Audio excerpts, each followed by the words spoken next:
aqueles que têm participado e principalmente para a vida dessa comunidade. E nesse momento tenha liberdade para compartilhar aquilo que Deus colocou no seu coração.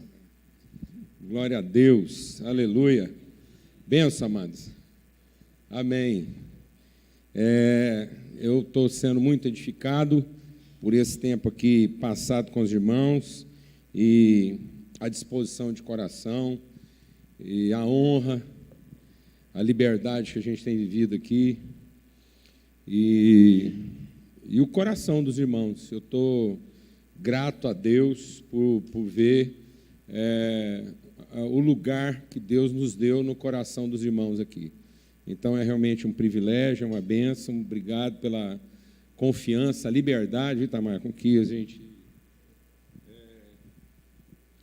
está podendo compartilhar aqui livremente e abrir o coração com os irmãos. Como eu disse antes, desde ontem, né, o nosso propósito aqui não era pregar uma mensagem, vir aqui fazer uma pregação, mas ficar bem no espírito, né, da palavra conferência. O que é uma conferência? É uma oportunidade de quê? De conferir.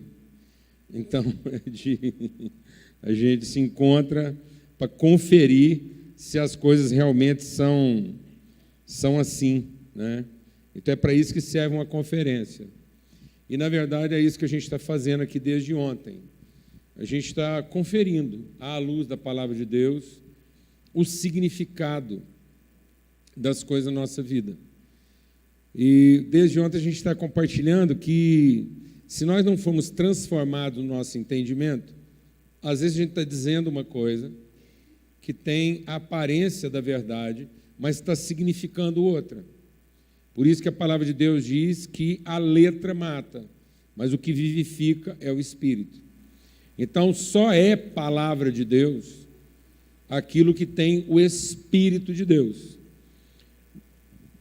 Então, nem tudo que Deus falou é o que Deus disse. Amém? Porque volta e meia o diabo quer enganar a gente. Ele falou assim, Deus falou. Aí Jesus disse assim, mas ele disse. Amém? Então, quando Jesus vai lá e chama, por isso que é importante duas testemunhas, pela boca de duas ou três testemunhas, uma verdade é o quê?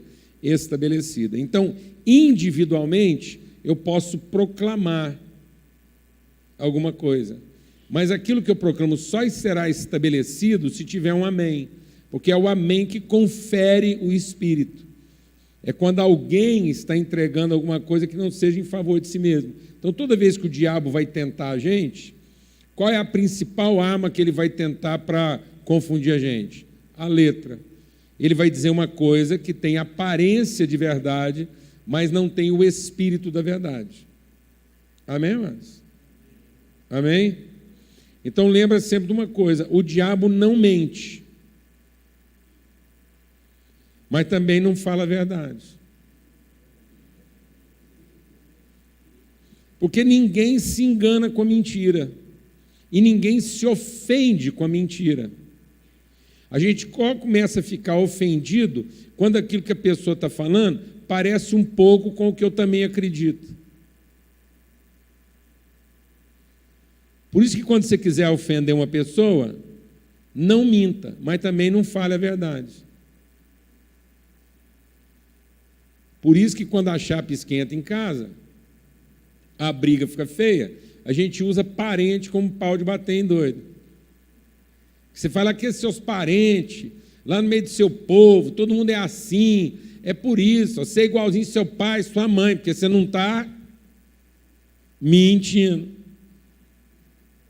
Mas também não está falando a verdade. Você nega o amor, então, por isso que a palavra de Deus diz, seguindo a verdade em amor. Tudo que não é de amor, não é verdade. Apesar de, às vezes, não ser mentira. Por isso que a palavra de Deus diz o quê? Aquele que mentia, não minta mais, antes fale a verdade. Então, tem gente se contentando em não mentir.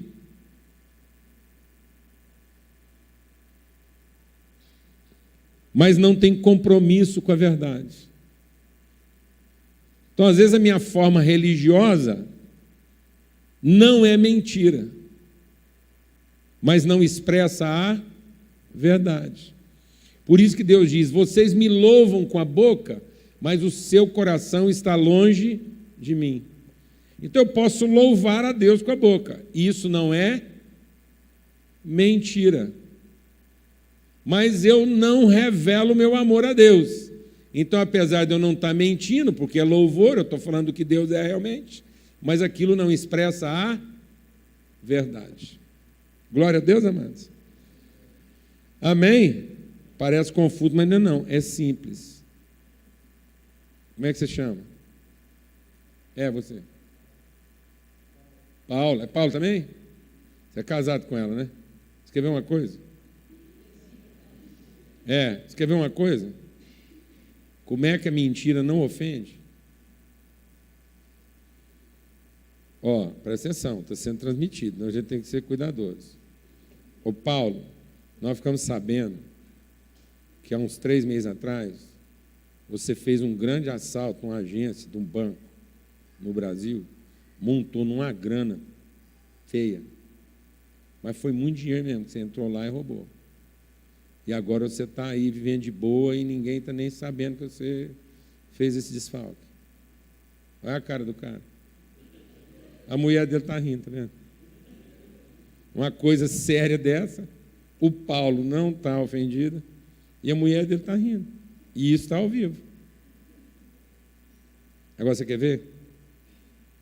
Vamos mudar a agência. Não foi o Banco do Brasil. Foi sua família. E não foi dinheiro. Foi tempo. Você não entregou todo o tempo que você podia entregar, ainda tirou um pouquinho. Está vendo? Nem ela está rindo, nem ele. Porque eles sabem que eu estou muito perto de falar uma coisa. É melhor parar o assunto por aqui, porque senão já vai rolar lá uma DR. Está vendo? O pastor estava falando por revelação. Amém, amados? Fica tranquilo, que agora eu vou falar a verdade.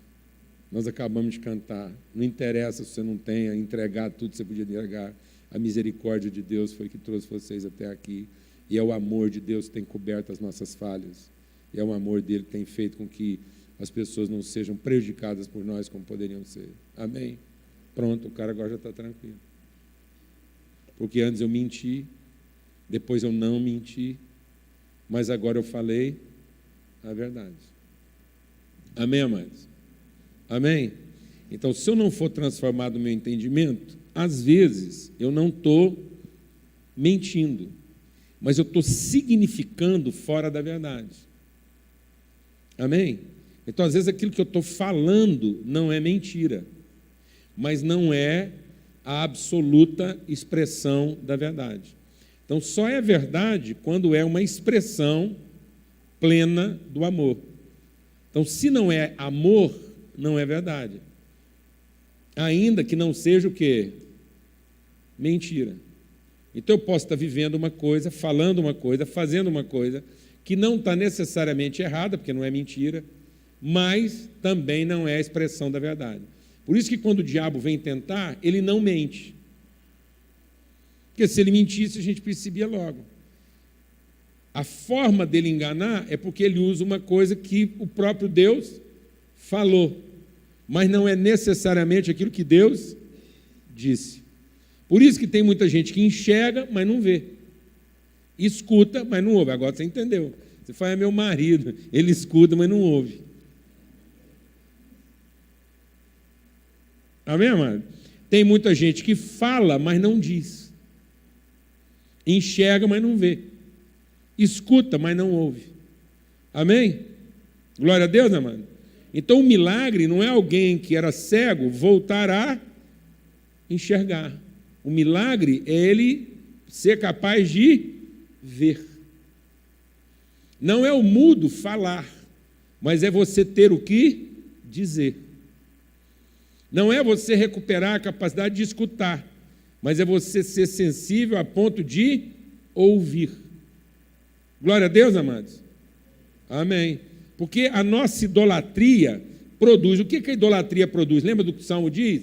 Vocês produzem ídolos que têm olhos, mas não veem. Têm ouvidos, mas não ouvem. Têm boca, mas não dizem. Entendeu o que eu estou falando, amado? Então, às vezes, a gente está diante de um Deus e a gente se relaciona com Ele, a gente está escutando o que Ele está falando, mas não está ouvindo o que Ele está dizendo. Entendeu ou não?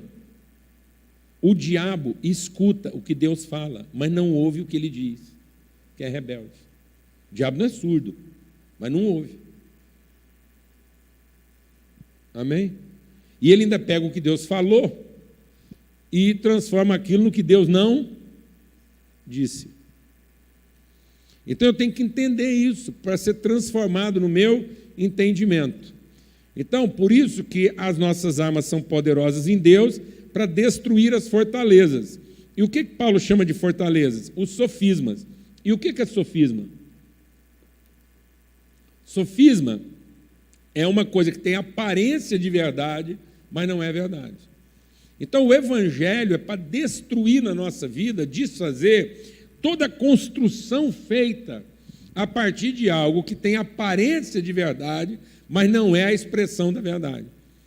Para que eu deixe de ser uma pessoa religiosa vivendo da aparência e passe a ser uma pessoa espiritual, me tornando uma imagem verdadeira da natureza de Deus. Glória a Deus, amado. Aleluia.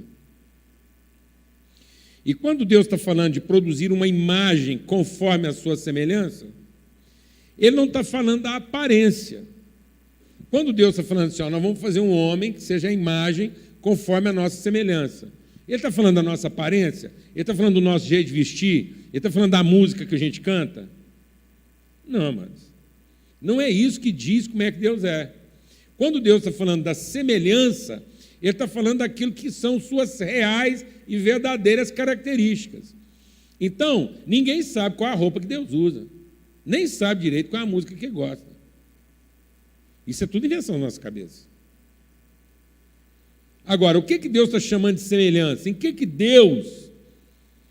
nós podemos ser a imagem de Deus? Sabe aonde? No amor, na bondade, na paciência, na longanimidade, na benignidade. Glória a Deus, amado.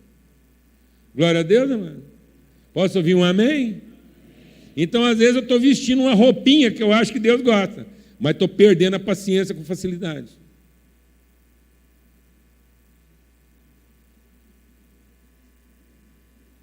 Às vezes eu estou cantando uma música que eu acho que Deus gosta, mas estou cheio de raiz de amargura no coração. Então, como é que as pessoas vão saber que eu sou filho de Deus? Por causa da roupa que eu uso? Da música que eu canto? Quem inventou essas coisas? A religião que inventou essas coisas. Fala para mim. Mas fala assim, honestamente. Qual é a música que Deus gosta?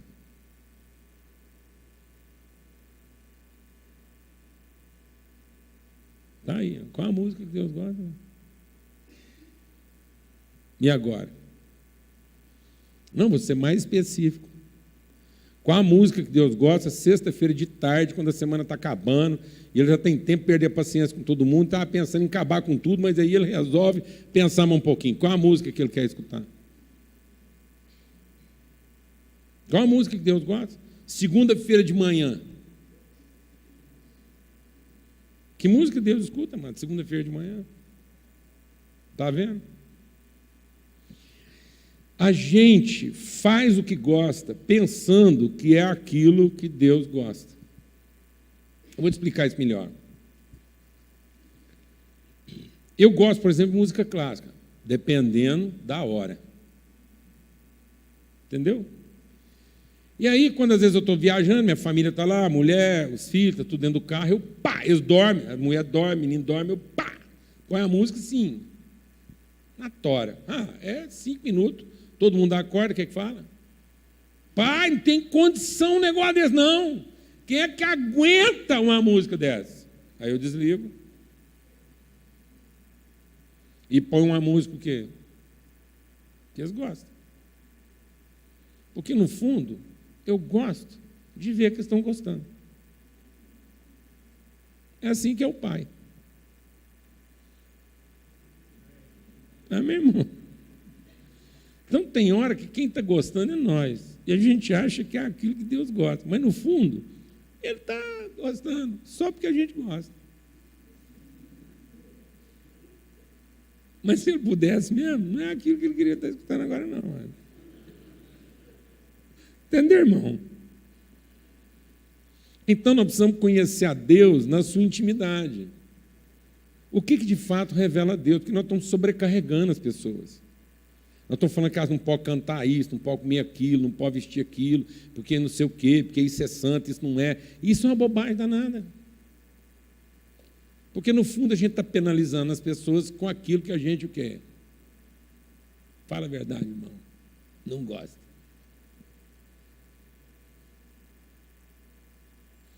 Porque a gente foi ficando o quê? Religioso. A gente foi definindo a nossa divindade a partir de nós mesmos. Então, nós estamos fazendo Deus ficar parecido conosco, em vez de nos tornarmos parecidos com Ele. Vou repetir devagar. A gente está fazendo Deus ficar parecido conosco. Enxerga, mas não vê. Escuta, mas não ouve. Fala, mas não diz. Em vez da gente ficar parecido com Ele. Ver melhor, ouvir melhor e ter o que dizer. Glória a Deus, amado. Posso ouvir um amém? Então, o Evangelho é exatamente para isso, para a gente encontrar o verdadeiro significado da nossa identidade, da nossa natureza e do nosso propósito. Diga comigo, identidade, natureza e propósito. Então, identidade é quem nós somos. Natureza é o que a gente carrega, o que a gente traz, o que a gente materializa de conformidade com aquilo que nós somos. Então, nós temos uma identidade. Aí nós temos uma natureza que é conforme essa identidade.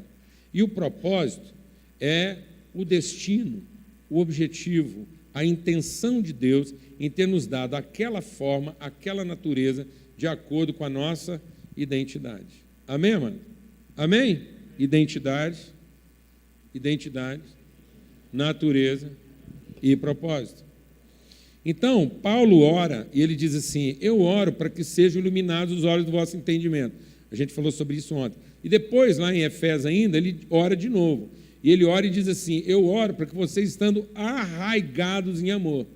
Então, quando Paulo está dizendo que nós devemos ser arraigados em amor, isso quer dizer que eu não estou apoiado no amor. O amor não é o meu ponto de apoio. O amor não é a coisa em que eu me apoio.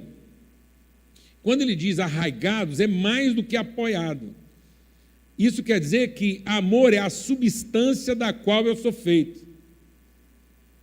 Glória a Deus, amados. Então, Deus é amor.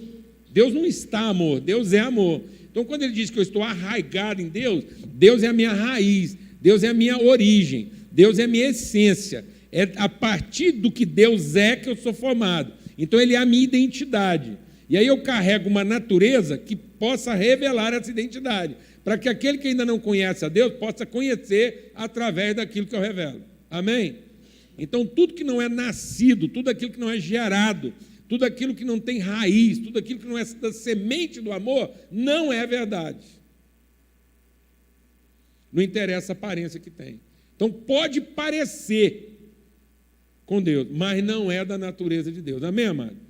Então, eu tenho que estar arraigado, porque às vezes eu estou contando com o amor de Deus. Eu tenho expectativa do amor de Deus, mas eu não entendi ainda que é de amor que eu sou feito. Quando eu entendo que é de amor que eu sou feito, essa é a minha substância. Quer dizer que eu sou amor. Eu não estou amando, eu sou amor. Eu amo. Amo por quê? Porque eu sou feito de amor, não tem outro jeito. Então, quando alguém tenta irritar você, deixa o Espírito de Deus ministrar no seu coração. A Bíblia diz, o amor não se irrita. Então é o seguinte, quando alguém consegue me irritar, não é porque ele conseguiu me irritar, é porque eu não conheço Deus. Porque se eu conhecesse Deus, ninguém me irritava. Então, se eu estou ficando irritado com as pessoas, amado, é porque eu não tenho problema com as pessoas. Se eu estou ficando irritado com as pessoas, é porque eu tenho problema com quem? Com Deus. Glória a Deus, amado. Então você não tem problema com a sua esposa, você tem problema com quem? Com Deus, véio, que não converte ela para você. E você ainda vem cá, dá dízimo, canta, ora, reza, faz tudo, e Deus não converte essa mulher. Então quem não está entendendo? É Deus. Tanto é que quando Caim matou Abel, é porque ele estava com raiva do Abel? Não, Abel é o companheiro dele, jogava bola, os dois soltavam pipa, não aconteceu nada de errado com ele. Caim, no fim, matou Abel porque estava com raiva de quem? De quem, meu irmão? De Deus, né? E como ele não podia matar Deus, ele matou o Abel, que não fez o que ele achava que Deus tinha que ter feito para ele. Quem está entendendo o que eu estou falando? Amém? Então, por isso que Paulo diz, eu oro para que vocês estejam arraigados, para que vocês possam, com todos os santos, compreender a verdadeira medida de todas as coisas, e serem cheios do amor de Deus, até a sua inteira plenitude. Então, o propósito de Deus é que eu, sendo arraigado, formado do amor de Deus, eu possa desenvolver esse amor na minha vida até a sua inteira plenitude. Então, Deus quer que eu ame como Ele ama na sua plenitude. Glória a Deus, amado. Quem está entendendo o que eu estou falando? Amém? De modo que é o seguinte, a pessoa vai tentar me irritar, mas ela não vai dar conta. Porque por mais que ela tenta me irritar, me deixar em crise, eu estou com uma crise muito maior do que a que ela está querendo provocar em mim. Porque eu até queria ficar com raiva dela, mas eu não dou conta. Eu não dou conta por quê? Porque eu sou feito de amor. Bem que eu queria largar do lado do amor, ter raiva dela, ficar mais fácil. Mas ela tenta me irritar, eu não dou conta, porque eu quero ter raiva dela. Mas eu tenho um negócio dentro de mim que não deixa eu ter raiva dela, porque o amor não se irrita.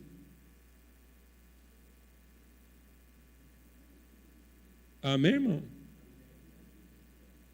Glória a Deus.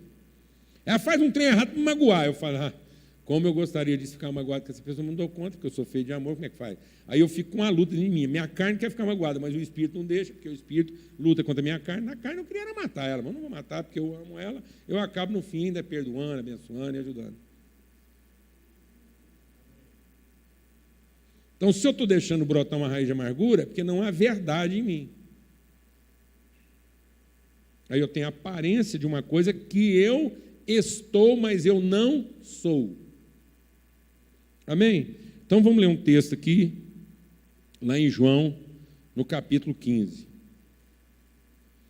para a gente concluir essa reflexão. Então aqui em João 15, Jesus falando da videira e dos ramos, e ele está falando de uma relação de intimidade. Ele está falando assim, ó, eu sou a videira e vocês são os ramos. Então, Jesus está dizendo que nós temos uma relação com Ele de quê? De natureza. Então, Jesus está dizendo que, uma vez que o Espírito de Cristo está em mim, eu sou tanto Cristo quanto Cristo é.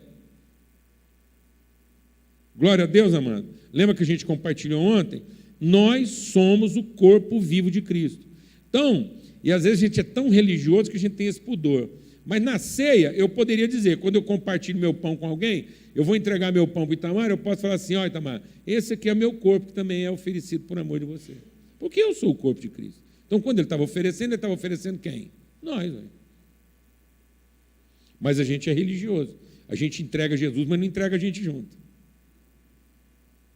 A gente não quer ser Cristo com Ele. E a palavra de Deus diz que é Cristo em nós, não é Cristo conosco, é Cristo em nós.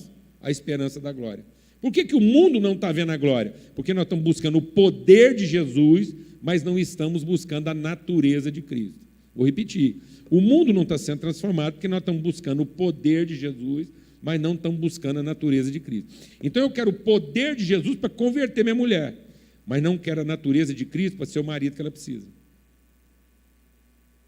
Eu vou falar porque às vezes você não escutou, ou escutou e não ouviu. Às vezes eu quero o poder de Jesus para ter minha mulher convertida, mas eu não quero a natureza de Cristo para ser o marido que ela precisa.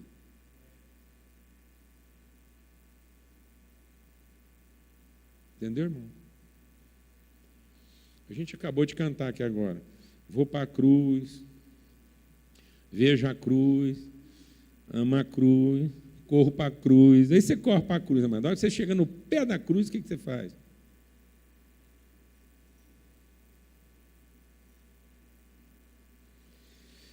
Amado, deixa o Espírito de Deus ministrar o nosso coração. Jesus é o nosso Salvador, porque Ele tomou sobre si a cruz de ser Cristo.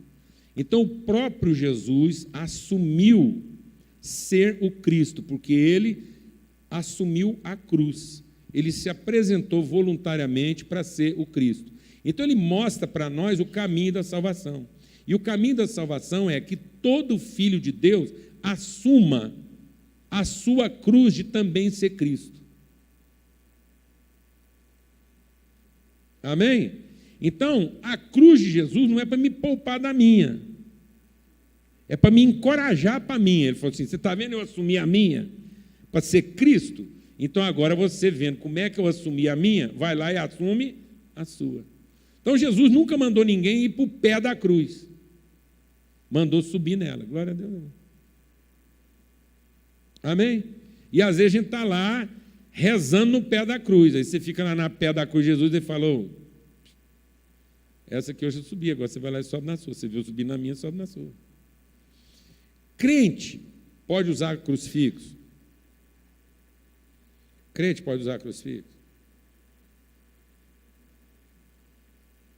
Com imagem? Não, melhor ainda. Desde que seja a sua. Você manda fazer um crucifixo e uma imagem sua e prega no crucifixo. Aí, quando a sua mulher olhar para aquele crucifixo com a sua imagem, ela fala assim, graças a Deus.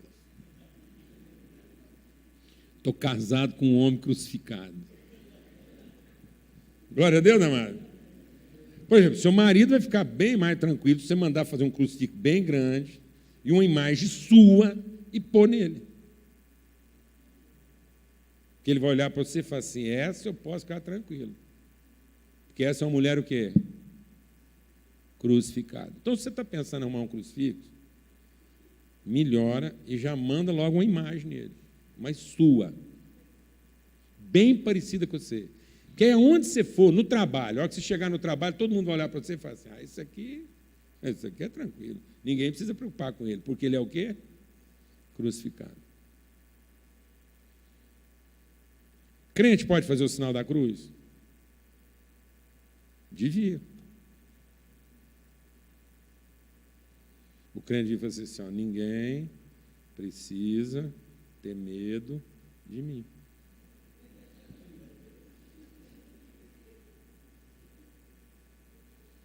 Porque quando os cristãos antigos faziam o sinal da cruz, não era para se protegerem dos outros, era para dizer que os outros estavam protegidos deles. Glória a Deus, meu irmão. Mas hoje o povo faz sinal da cruz para quê? Oh, Jesus. Sendo que a gente devia fazer o sinal da cruz para quê? Eu devia chegar aqui e fazer o quê? Vocês não precisam ter medo de mim. O que eu vou entregar passa pela cruz. Você sabia que muito antigamente, isso era tão forte na igreja cristã antiga, que eles colocavam o sinal da cruz em tudo. O cara ia fazer um cheque. Sabe o que ele punha no cheque dele? O sinal da cruz. Hoje em dia, se um crente for fazer isso, ele põe o sinal da cruz lá para aquele cheque, mesmo sem fundo, você paga. Porque está com a cruz. Não, amados. Tinha gente que punha o sinal da cruz no dinheiro. Sabe para quê? Para quando ele olhasse a nota, ele sabia que aquele dinheiro só estava destinado a fazer coisas que glorificassem o nome de Deus na vida dos outros. Você já pensou se a gente adotasse isso? Hoje, o cara vai assinar um contrato, ele mete lá no contrato um sinal da cruz, o outro olha e fala assim, rapaz, estou fazendo um contrato com um cara o quê? Crucificado para ele mesmo. Mas não, a gente começou a usar a cruz de Jesus para condenar os outros e salvar a gente, em vez de crucificar a gente em favor dos outros. Amém, irmãos? Está vendo como é que a gente vai invertendo o significado das coisas? E às vezes nós estamos falando de uma coisa num outro sentido, no exato sentido que aquela coisa não tem. Aí nós não estamos mentindo, mas também não estamos apresentando o quê? A verdade. Porque não estão fazendo aquilo em amor pelos outros. Então, lá em João 15, diz assim, como o Pai me amou, diga comigo, como o Pai me amou. Então, esse texto aqui fica aberto, é que nós vamos continuar lendo. Quando ele está dizendo, como o Pai me amou, ele está falando do jeito Deus de amar. Porque às vezes a gente está falando de amor, eu amo. Aí uma hora você está falando que ama uma pessoa, outra hora você está falando que ama macarronada. E que ama o seu time. E que ama coca gelada. Aí, como é que é isso? Alguém aqui sabe o que eu estou falando ou não, mano? Sabe não? Então, por isso, Jesus está trazendo uma definição clara, objetiva, do que é o amor no seu significado o quê? Pleno. E ele diz assim, assim como o Pai me amou, eu também amei vocês. Então, Jesus está dizendo, quando eu estou falando para vocês de amor, eu estou falando do amor do meu Pai. Não estou falando de qualquer amor. Permaneçam no meu amor. Então, de novo, Jesus está trazendo uma definição ainda mais forte. Ele está dizendo, quando eu estou falando de amor para vocês, eu estou falando do amor que é igual do meu Pai e que é o mesmo amor com que eu amei vocês. Então, não serve outro. Amém? Então, é com esse significado. Quando a gente estiver falando de amor, quando eu falar assim, eu amo, eu tenho que amar com esse significado. Porque senão eu posso estar falando uma coisa que parece amor, mas não é amor. E ele está dizendo, se vocês guardarem os meus mandamentos, permanecereis no meu amor. Não é o amor de qualquer um, é no dele. Assim como eu também tenho guardado os mandamentos do meu Pai e permaneço no seu amor. Então, há uma referência clara, absoluta do que o amor é. Jesus está trazendo essa definição. Tenho dito essas coisas para que a minha alegria esteja em vocês. Então, não é qualquer alegria. As pessoas podem definir alegria de qualquer jeito. Mas ele está chamando aqui, ele está falando, olha, o que eu estou falando para vocês é de um amor no seu sentido pleno. E quando você amar no seu sentido pleno, você vai viver alegria no seu sentido pleno. Então ele está dizendo, para que a minha alegria esteja em vocês e a vossa alegria seja o quê?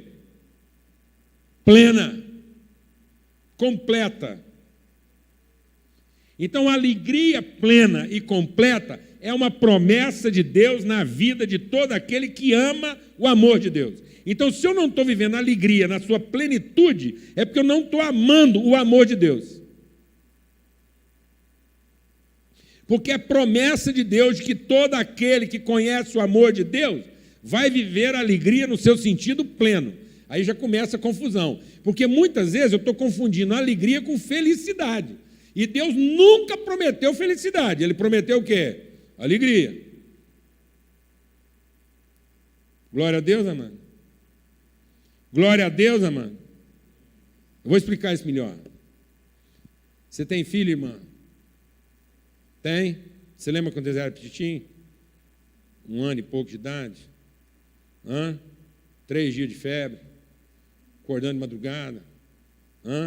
Lá para a 3ª noite, você já morta, não aguentava mais, que trem, levanta, dorme pouco. Sabe o que eu estou falando? Aí lá para as 3 da manhã, quando você põe aquele anjinho lá, finalmente você fala, não, agora ele vai descansar um pouquinho, eu também. Amém? Você lembra do que eu estou falando? Aí você põe ele lá no bercinho, quietinho, ele está sossegado, aí você deita do lado desse anjo lá na cama, quietinha, e ele quer estar lá, porque então ele cozinho fechado, não pode estar dormindo. Aí, a hora que vai, você quase pegando o sono, o menino chora de novo. Chora de novo, você fala, não, agora não tem condição. O Paulo vai levantar, vai me dar uma força. Aí o Paulo fecha os olhos assim, aí que ele aperta mesmo. Chega a roncar assim, que ele fala, não, vou ficar quietinho aqui, porque no fundo ela não aguenta, ela vai levantar e vai lá. Ô Jesus, fala a verdade. Se nunca aconteceu isso. Não, hoje eu estou aqui tendo a revelação, irmão. Eu estou com o Espírito da revelação. Fala a verdade. Aí você lá, o cara lá, deitado, com os olhos apertados, fazendo de conta que não está acontecendo nada. Você levanta, vai lá, acudir aquele menino lá, pela 100ª vez. Vou fazer uma pergunta honesta, irmã. Naquela hora, você estava feliz? Não, não tem jeito. Uma pessoa falar que está feliz numa hora dessa, só se estiver louca da cabeça, fumado uma maconha estragada, porque não tem jeito. Está entendendo ou não, irmã? Feliz não estava, mas você estava alegre? Estava. alegre de saber que, apesar do cara não estar te ajudando, você está cansada já, mas você estava ali para oferecer para o seu filho o seu melhor. Amém? Então, Deus não prometeu felicidade. A vida não é para ser feliz. A vida é para amar. E amando, ser alegre sempre. Por isso que alegria é mandamento. Como amor é mandamento. Amai-vos e alegrai-vos sempre no Senhor. Glória a Deus, amado. Aleluia. Então, se você está procurando felicidade, vai falar que você vem no lugar errado, vai para um bar, vai encher a cara de cachaça, vai ficar doidão, vai para a farra, esquece, desencana, perde todo o seu escrúpulo e vai ser feliz. Por exemplo, tem gente que confunde paz com sossego. Se você está precisando sossego, você vem no lugar errado. Porque um cara que quer ter sossego na vida, eu vou te falar uma coisa. Primeiro, dá errado. Não tenta dar certo, não. Porque quem dá certo na vida nunca vai ter sossego. Só tem sossego quem deu errado. Você procura ajuda de quem deu errado? Não, nunca. Então, quem deu errado, você deixa lá sossegado. Pelo contrário, se o cara deu errado, o povo ainda vai... não, coitado, deixa lá. Aquilo não consegue ajudar ninguém mesmo, pronto, aí deixa o cara sossegado. Então, se você está procurando sossego na sua vida, vai dar errado, não presta, vai fazer tudo errado, fica doido, e vai virar viciado, que aí você vai ter sossego, porque ninguém vai te incomodar. Pelo contrário, vai tentar te ajudar em tudo. Agora, se você deu certo, um pouquinho que você deu certo, acabou o sossego, amado. O cunhado que quebrou, está sem dinheiro, ele vai pedir ajuda para quem? Para o cara que deu certo ou para o cara que deu errado? Pronto, acabou o sossego. Então, basta você dar certo, que acabou o seu sossego. A sua sogra ficou doidona, eles vão internar ela na casa de quem? Na sua ou do seu cunhado que está quebrado? Não, mas vai tudo para sua casa, vai o cunhado, vai a sogra, vai todo mundo, vai o vizinho que está precisando de dinheiro, só incomoda você. Então, vida não é para ter sossego. E nem para ser feliz. Glória a Deus, amado. Vida é para viver em paz e alegre sempre. Porque sua sogra ficou doida, precisa da sua ajuda, mas você está em paz, que Deus vai te dar condições de você ajudar ela e mais quem precisar. Não, eu achei que eu ia ouvir um amém, glória a Deus, aqui numa hora dessa. Tem muita gente aqui procurando sossego. Então, se anda procurando sossego, filho, muda de reunião. Amém, amado? E se você está procurando felicidade, então aí que você lascou mesmo, porque o negócio aqui é cruz, é sacrifício, é oferta, em paz. Então Jesus está dizendo, eu estou dizendo essas coisas para que a vossa alegria seja completa. E que essa alegria esteja em vocês. O meu mandamento é esse, que vocês amem uns aos outros como eu amei vocês. Então ele está dizendo que há um padrão de amor, que é o amor dele. Ninguém tem maior amor do que esse. Então ele está falando do amor no seu sentido pleno, absoluto. Quando Jesus está falando não tem amor maior do que esse, ele não está falando de quantidade. Não é amor no sentido de quantidade. É amor no sentido de integridade. É o amor na sua essência absoluta. É a expressão do que o amor de fato é. Amém? Então não é eu te amo muito. Não é uma quantidade de amor. A gente não ama muito. Ou a gente ama cheio ou não ama. Então, ou eu amo pleno, uma semente xoxa. O que é uma semente xoxa? Semente xoxa é aquela que tem cara de semente, corpo de semente, aparência de semente, mas ela não é capaz de germinar, porque ela está quebrada dentro dela. Então, quando a semente está quebrada dentro dela, por mais que ela pareça semente, ela não germina. Amém, amado? Então, o que é alguém que ama? Alguém que ama é alguém que germina. A vida está nele. E ele ama com a vida de Deus. Ele ama o amor como o amor é. E aí não tem maior amor do que esse. E o que ele chama de amor maior do que esse? O amor na sua plenitude é quando alguém dá a própria vida em favor dos seus amigos. Então, quando Deus está falando de amor, Ele está falando do amor que está pronto a oferecer a sua própria vida em favor de seus irmãos, em favor de seus amigos.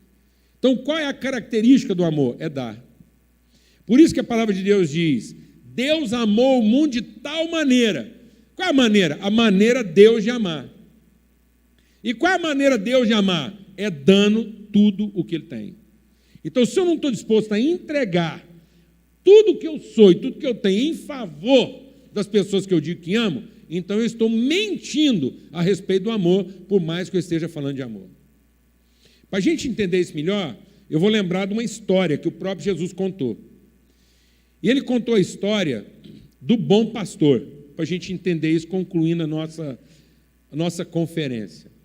E aí, lá naquela história do bom pastor, eu entendo o que Jesus está chamando do amor de Deus. Porque às vezes eu estou chamando uma coisa de amor que não é amor, mas parece com amor.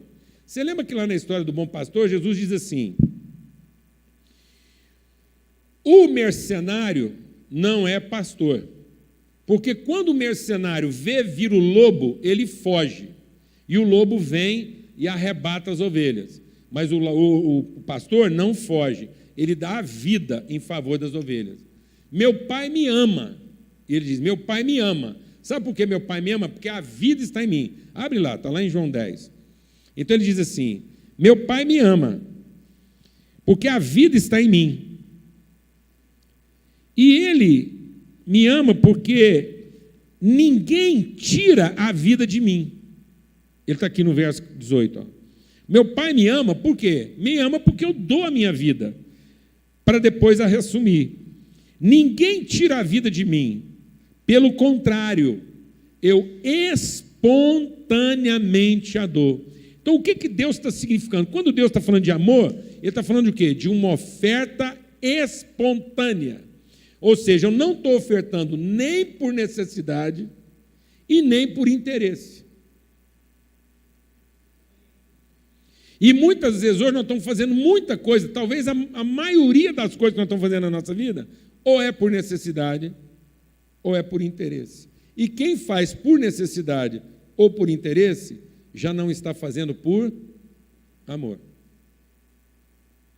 Então, às vezes, eu estou fazendo a coisa certa. O que o diabo quer? O diabo quer que você faça a coisa certa, como se estivesse amando, mas no fim você está fazendo por necessidade ou por interesse. Aí você não mente, mas também não expressa a verdade. O que é a religião? É uma coisa muito parecida com a verdade, mas feita por necessidade ou por interesse. E nesse texto vai ficar claro. Por quê? Porque tem 4 figuras nesse texto. Tem a ovelha, tem o lobo, tem o mercenário e tem o pastor. Amém? Então, essa história tem 4 figuras: a ovelha, o mercenário, o lobo e o pastor. O que o lobo, o mercenário e o pastor têm em comum? A ovelha. Então, a ovelha é o ponto comum. A ovelha é o ponto em comum do mercenário, do lobo, do mercenário e do pastor. Se você perguntar para o lobo, você gosta de ovelha? O que você acha que o lobo vai responder? Eu amo ovelha. Principalmente com queijo ralado em cima.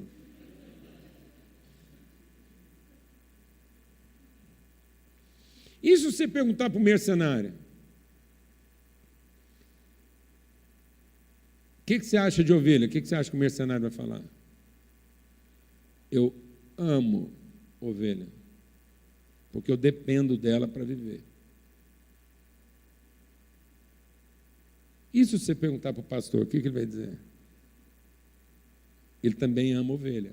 Mas cada um está falando a mesma coisa, significando essa coisa de maneira diferente.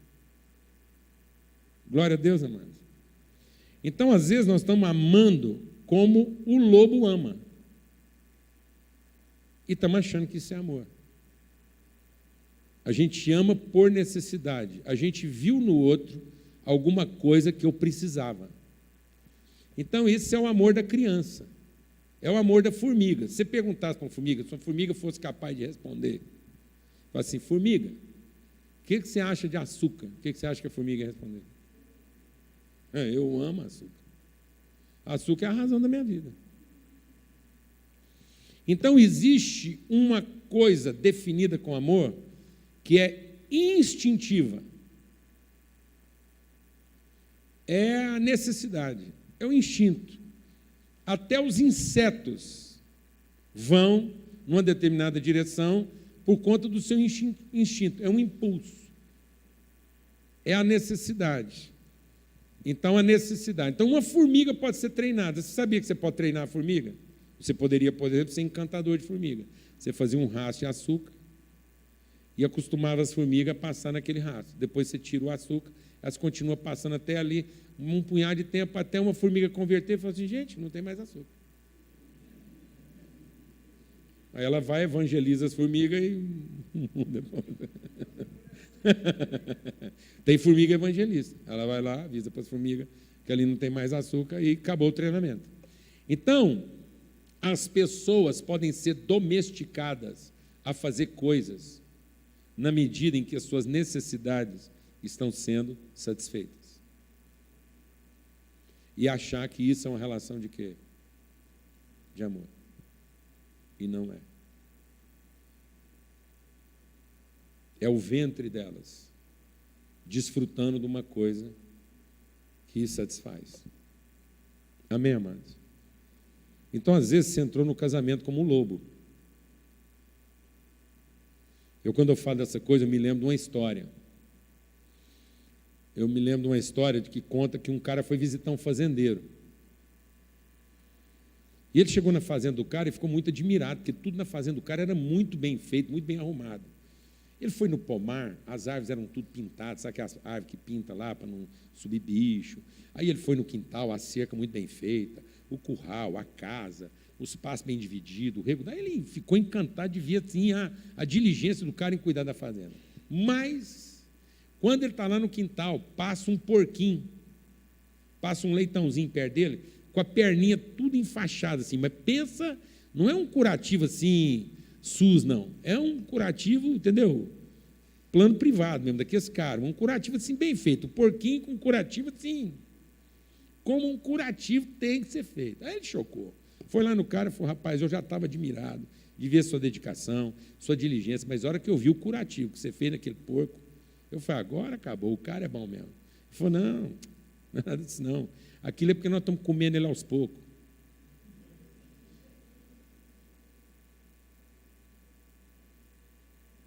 Entendeu, irmão? Tem gente que trata bem porque está comendo aos poucos.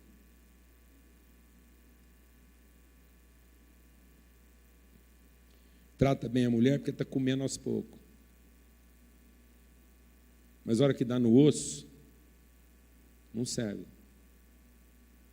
Trata bem o marido porque está comendo aos poucos. Trata bem a igreja porque está comendo aos poucos. Trata bem as pessoas no ambiente de trabalho porque está se alimentando daquilo. É lobo. E chama de amor.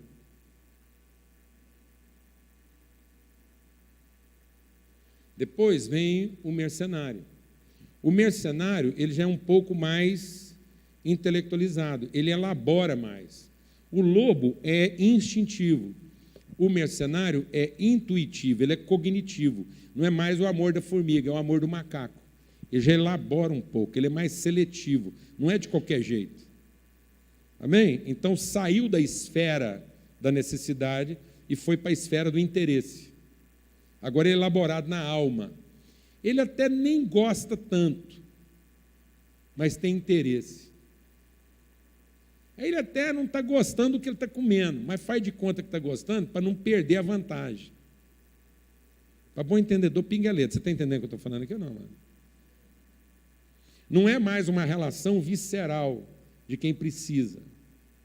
É uma relação intelectualizada de quem tem um interesse. Ele disfarça, ele dissimula, ele até faz que gosta.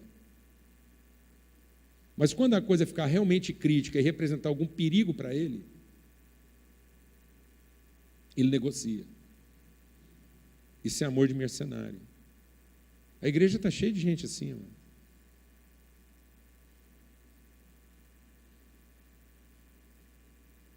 Gente que, se ficar difícil, vai embora. Porque não tem compromisso com as pessoas. Tem compromisso com o benefício. Até nem gosta tanto, mas atende seus interesses. E chama isso de quê? Fala para mim, irmão. De amor. Mas é amor de mercenário. É amor de quem negocia. É amor de quem faz troca. É um amor um pouco mais cognitivo, mais elaborado. Então eu tenho uma coisa que eu posso chamar de amor, que é instintivo. Amo porque preciso. Ou então é um pouco mais intuitivo. Amo porque me interessa. E aí vem o amor de Deus. Aí vem o amor na definição divina, na definição de Cristo. O que Jesus está chamando de amor quando Ele está falando de amor? O que Deus está falando de amor? Não é o que eu gosto, e nem não é o que me interessa. Porque aí já não é mais uma questão nem de necessidade, nem de interesse, é de responsabilidade. O amor se entrega para aquilo que ele assumiu a responsabilidade. Mesmo que aquilo não esteja satisfazendo suas necessidades e nem atendendo seus interesses. Vou repetir, amados. O amor mantém a palavra empenhada e se entrega para a relação que ele assumiu a responsabilidade, mesmo que aquilo não esteja satisfazendo os seus desejos e nem correspondendo aos seus interesses. É isso que Deus está chamando de amor. Então, quando a gente estiver falando de amor para as pessoas, a gente tem que saber do que a gente está falando. Porque senão nós não estamos mentindo. Mas também não estamos falando o quê? A verdade. Eu quero terminar fazendo algumas perguntas só para você entender direito o que eu estou falando.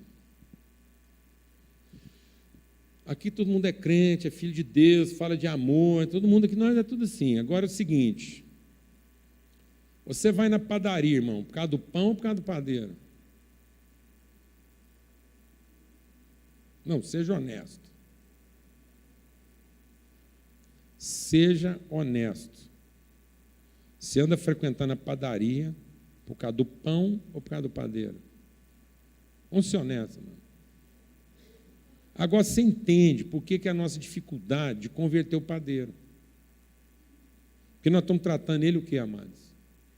Religiosamente. Nós estamos tentando converter ele para a nossa religião porque ele interessa.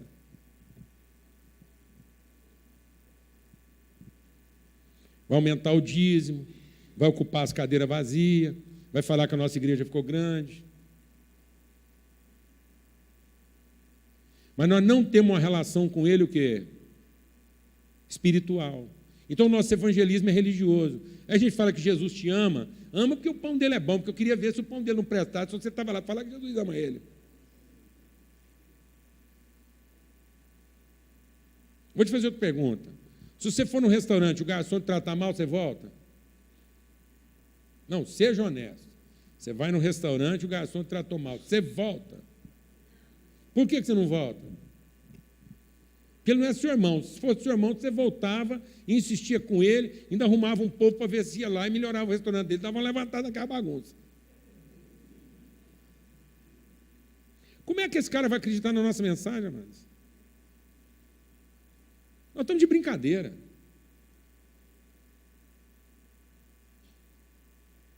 Eu estou falando sério. Isso não é teoria. Isso é espiritualidade. Nós temos um irmão lá na igreja que entendeu isso. Aí um dia ele me ligou. Ô Paulo Júnior, queria te chamar para o almoço aí, tem um cara aí que a gente gosta muito, estamos querendo dar uma adotada nele lá, é o seguinte, e ele quebrou, e agora ele abriu um restaurante, está começando um negócio novo, e a gente queria que você fosse lá com a gente, vai todo mundo almoçar lá hoje no restaurante dele. Eu falei, rapaz, ó, hoje, infelizmente não dá, porque eu já tenho compromisso, mas é o seguinte, pode marcar lá, e arruma um dia lá que eu quero ir lá com você. Beleza. Quando foi de tarde, já lá para umas 4 horas da tarde, eu liguei para ele. Falei, aí, como é que foi o almoço? Ele falou, rapaz, foi Deus que te guardou. Pensa um trem ruim, rapaz. Trem ruim. Levei aquele tanto de irmão, mas, rapaz, o trem está ruim demais. Pedi desculpa para os irmãos, mandei tudo embora, acertei lá. Eu falei, e aí? Foi aí? Fui lá para dentro do escritório, sentei com o cara, falei, companheiro, é o seguinte, esse restaurante seu, do jeito que está, não vai virar nunca. Mas eu vou passar aqui para dentro. Eu vou vir aqui, vou pegar com você e nós vamos dar um jeito de fazer esse trem ficar bom. Glória a Deus, irmão. Posso ouvir um amém? Aleluia. Isso é ter uma relação espiritual com as pessoas. Às vezes o irmão me procura, vai mudar de cidade. O irmão vai mudar de cidade. Eu falei, irmão, ó, seguinte, você vai mudar de cidade. Então você, pelo amor de Deus, não fique igual aqueles irmãos que quando muda de cidade ficam fazendo tour evangélico. Os irmãos mudam de cidade e ficam fazendo um tour evangélico. Você encontra com os caras e fala, mudei para cá, agora o que você está fazendo? Estou procurando uma igreja, vendo o que Deus vai me falar. O que Deus falar? Ele vai ver o que o estômago dele vai falar, porque ele vai procurar uma igreja, que o trem tudo funciona, ministério infantil, que o culto é bom, louvor legal, a música ele gosta, o pastor prega bem, é isso que ele está falando que Deus vai falar com ele. Eu falo para os irmãos, falo, irmão, vai mudar de cidade, procura uma igreja ruim. Ué. Amém? Amém? Ué, agora o cara vai mudar de cidade, vai procurar uma igreja que está funcionando? Não, por que ele não vai lá para uma igreja que não está funcionando? Senta lá, o pastor prega, fala aí, acaba o culto, fala, pastor, eu vou falar um negócio para você. O trem aqui está ruim. Sua mensagem está com nada não, pastor. Mas Deus me mandou para cá, nós vamos pegar aqui, nós dois juntos, nós vamos buscar Deus, nós vamos dar uma levantada nesse negócio aqui, ué. Glória a Deus, irmã. Amém?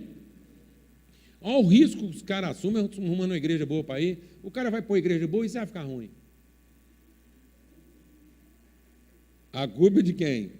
Que ela era boa até se chegar lá. Você vai assumir esse risco? Não, então você vai pôr a igreja ruim, porque qualquer coisa só tem para melhorar. Glória a Deus, irmão. Aleluia, irmão. Eu não estou brincando. Às vezes você está achando que eu estou brincando? Não estou, não. Que conversa é essa, mano? O que nós viramos? Viramos consumidor de igreja? Consumidor de jovem que toca bem? Quem falou que esses meninos aqui têm que ficar produzindo culto para crente?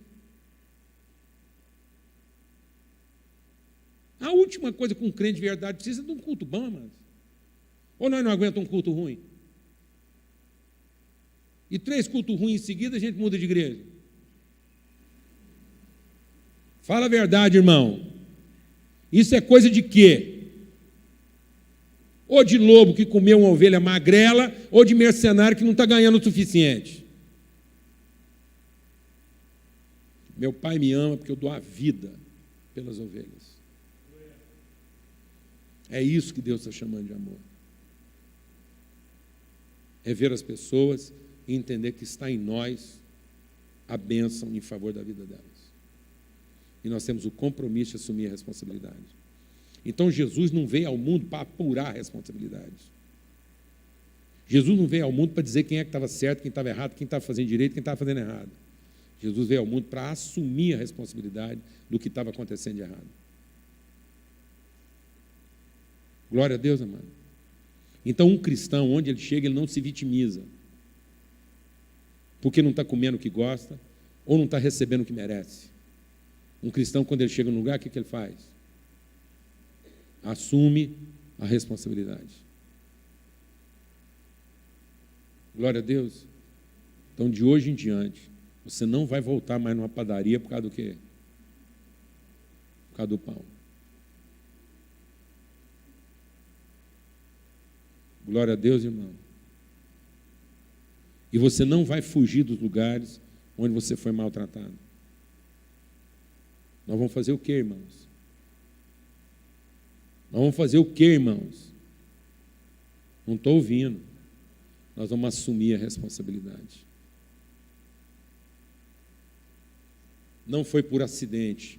Porque quando estava descendo o escriba e o levita do culto, eles não estavam num bordel, não, mas Eles não estavam num cassino, não. Eles estavam indo embora da onde? Da onde? Do culto. E eles estavam descendo um culto. E quem estava na beira do caminho era o quê, irmão? Uma pessoa que estava no mesmo culto que eles. Os três tinham acabado de estar no mesmo culto. Provavelmente lá no culto eles se chamaram um ao outro de quê? De quê? De irmão. Mas quando ele teve um problema que implicava muito para mim, o que aconteceu? As pessoas criaram caminhos paralelos, porque não queriam o caminho que cruza. E nós corremos o risco de ser uma multidão de paralelos, todos olhando para Deus, buscando Deus, querendo Deus, mas não queremos ter nossos caminhos cruzados um com o outro. Todos falando a mesma coisa, buscando a mesma coisa, querendo a mesma coisa, se esforçando pela mesma coisa, mas não estamos nos encontrando um com o outro. Uma reunião de quem busca, uma reunião de quem reza, uma reunião de quem louva, mas não uma reunião de quem se encontra. Está me entendendo isso ou não, amados? Aí vem lá um cara que era o quê? Sabe o que era o cara? Membro de outra religião. É para rasgar mesmo, porque é isso que Jesus estava falando. Não foi eu que estou falando. Não sou eu que estou forçando, é Jesus que estava forçando. Ele falou, sabe o seguinte? O cara que era o líder da igreja, o outro que era o cara lá que cantava, o irmão deles, que estava no mesmo culto, que eles vieram da mesma reunião. E esse cara teve um problema no meio do caminho. Quando estava descendo do culto para a vida. No caminho do culto para a vida. E as pessoas criaram caminhos paralelos. Aí vem um cara lá de outra religião, que não fez parte do culto, e assumiu a responsabilidade do problema dele. Não perguntou de que religião ele era. Não perguntou se ele era fiel à mulher. Não perguntou se ele estava tentando fazer um assalto e que não deu certo. Porque às vezes o ladrão era ele.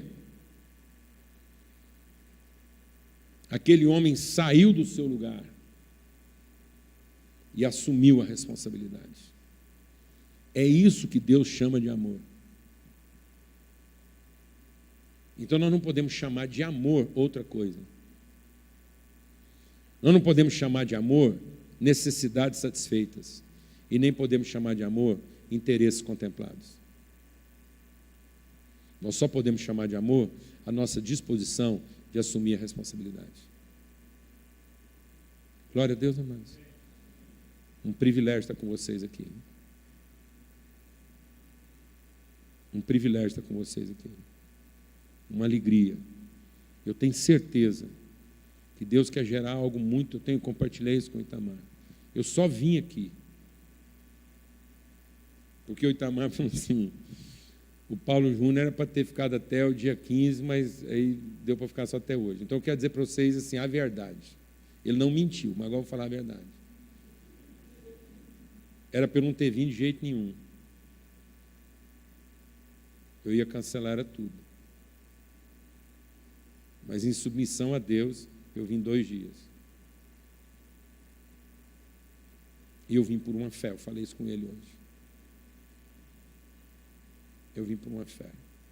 Eu só vim para cá crendo que Deus está gerando algo nessa região, que não diz respeito só a vocês. Eu vim porque creio que Deus quer levantar essa região do Brasil como exemplo de uma igreja que não se ocupa de si mesma. Algo que transforme essa nação, que seja luz para esse país e que seja luz para o mundo. Nós compartilhamos sobre isso hoje. A gente vai terminar daqui, eu vou sair mais cedo, não vou poder despedir todo mundo, vou pedir que os irmãos me liberem, porque eu ainda quero encontrar alguns líderes jovens ali em Maringá, no caminho de volta para Londrina.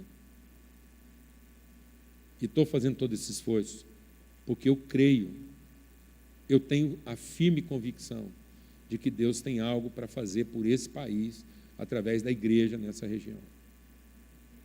Mas isso só vai acontecer a partir do momento que essa igreja deixar de se vitimizar, parar de pensar no que está faltando para ela e começar a assumir a responsabilidade a partir do que ela já tem. Não é o que vocês vão receber, não é o quanto ainda Deus tem para fazer, é a certeza do que Ele já fez e a forma como vocês, como igreja, vão assumir a responsabilidade.